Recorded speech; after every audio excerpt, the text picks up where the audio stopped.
এখন আপনাদেরকে শপথ বাক্য পাঠ করানো হবে। আপনাদেরকে অনুগ্রহ করে দাঁড়িয়ে শপথ পাঠ করার জন্য অনুরোধ করছি। উল্লেখ্য যে আমি শব্দটি উচ্চারণের পর মাননীয় সংসদ সদস্যগণ চিহ্নিত স্থানে নিজের নাম পাঠ করবেন।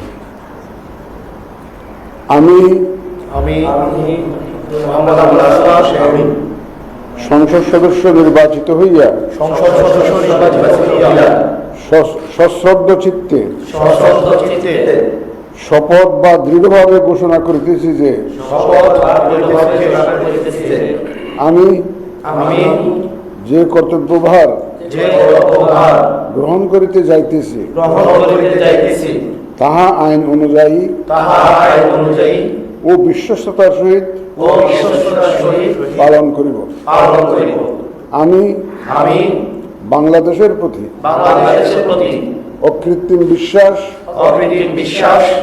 ও আনুগত্য পোষণ করিব এবং সংসদ সদস্যরূপে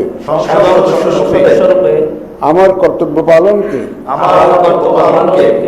ব্যক্তিগত স্বার্থের দ্বারা প্রভাবিত হইতে দিব না।